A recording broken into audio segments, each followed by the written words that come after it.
तो हेलो दोस्तों, आपका स्वागत है हमारे लीगल राइट्स के नए सेगमेंट में एक नए चैप्टर के साथ। तो दोस्तों, आज का टॉपिक है, अगर आपकी संपत्ति पर कोई बेजा कब्जा कर लेता है तो आप उसे कानूनी तरीके से कैसे वापस पाएँ। दोस्तों, ये जानकारी बहुत ही यूज़फुल है आपके लिए, तो आप ध्यान से पूरा वीडियो देखिएगा। और अगर आप इस चैनल पर नए हैं तो प्लीज़ सब्सक्राइब करिए, लाइक करिए और शेयर कीजिए, जिससे लोगों को अधिक से अधिक यह जानकारी उनके पास पहुँचे और उसका भी लाभ उठा सकें। जो पिछड़े हैं, शोषित वर्ग हैं और अपने कानून के अधिकार को नहीं जानते हैं या नहीं पा सकते, आप उन तक ये बात पहुँचाएँ और उनको ये फ़ायदा दिलाएँ। तो आइए शुरू करो। दोस्तों, टॉपिक शुरू करने से पहले हम आपको बताएंगे कि पूरा वीडियो ध्यान से देखिएगा, स्किप मत करिएगा। दोस्तों, सबसे पहले अगर आपकी संपत्ति पर कोई बेजा कब्जा कर लेता है, कोई पोजीशन कर लेता है जाली दस्तावेज बना के, तथा आप उससे अपनी प्रॉपर्टी वापस नहीं पा सकते हैं, वो आपसे अधिक ताकतवर है, तो आप अगर कानूनी अधिकार के तहत अपनी प्रॉपर्टी को वापस पाना चाहते हैं या अपने पोजीशन को वापस पाना चाहते हैं, तो आइए आज हम आपको बताते हैं कि किस तरह किस स्टेप बाय स्टेप आप अपनी संपत्ति को वापस कैसे लें। तो दोस्तों, सबसे पहले हम बात करते हैं, अगर आप कोर्ट में जाते हैं, एक सिविल मैटर केस फाइल करते हैं, तो फाइल करने से पहले क्या क्या डॉक्यूमेंट आपके पास होने चाहिए जो प्रूव कर सके कि आपके पास वो संपत्ति, वो प्रॉपर्टी थी। तो दोस्तों, सबसे पहले बात आती है कि उस दस्तावेज या फिर पोजीशन के पेपर आपके नाम होने चाहिए, और कोई ज़रूरी नहीं है कि उसके पोजीशन के पेपर आपके नामे हो। वो अधिकार आपके किसी भी और तरीके से हो सकते हैं, जैसे आप उसको लीज पे रखे थे या आपका पोजीशन ज़बरदस्ती कोई ले लिया है और उस पोजीशन की तारीख जिससे एक व्यक्ति अवैध रूप से ले रखा है, और आप उसके बारे में कोर्ट को उस बारे में अधिकतम बताएंगे, अधिक से अधिक जानकारी देंगे, जिससे ये फैसला हो सके या फिर न्यायालय को ये विश्वास आपके ऊपर हो सके कि आप बिना वजह या फिर फर्जी में कोई केस तो नहीं कर रहे हैं उसके खिलाफ। तो इसके आगे हम बात करने बात आती है कि उस वैधानिक आधार आपका क्या है जिससे आप प्रूव कर सकते हैं कि वो प्रॉपर्टी आपकी है। तो वैधानिक आधारों में कई तरह के आधार हो सकते हैं। एक आता है, आपके नाम पे पोजीशन होता है, आपके नाम पे पेपर होते हैं जिसकी वो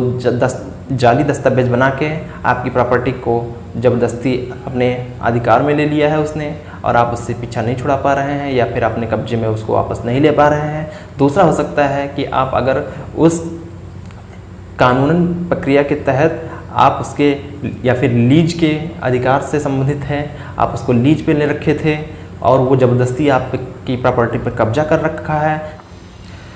तो पोजीशन को आपको पूरा पाने के लिए या पोजीशन पे अधिकार करने के लिए न्यायालय के द्वारा आपको पूरी तरह से आपके कब्जे को वापस दिलाने के लिए आपको एक वकील हायर करना पड़ेगा, तथा उस वकील को आपको वो सारे एक पेपर्स इकट्ठा करके देने होंगे जिससे उस प्रॉपर्टी को या आपका यह अधिकार दर्शाता है कि प्रॉपर्टी आपकी है या फिर पोजीशन आपका था। सबसे पहली बात इसमें आती है कि उस सारे अधिकार के रूप में वो सारे पेपर्स आपको इकट्ठा करने पड़ेंगे, तथा प्लेंटिफ या फिर वाद पत्र में आपको दर्शाने पड़ेंगे, तथा अगर वह व्यक्ति जिसने आपके प्रॉपर्टी पर ज़बरदस्ती पोजीशन कर लिया है तो उस तारीख को उसमें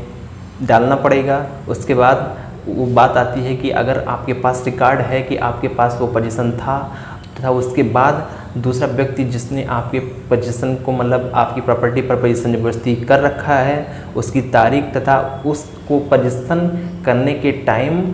आपके पास विटनेसेस होने चाहिए कि किस तरह से, किस दिन या कब उसने आपकी प्रॉपर्टी को ज़बरदस्ती कब्जा कर रखा है। इन सारी बातों को ध्यान में रख के आपको एक वकील के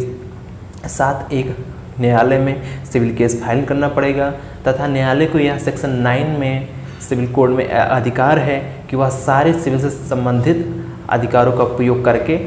यह निर्णय दे सकता है कि और आपका अधिकार या फिर आपका पोजीशन वापस दिला सकता है।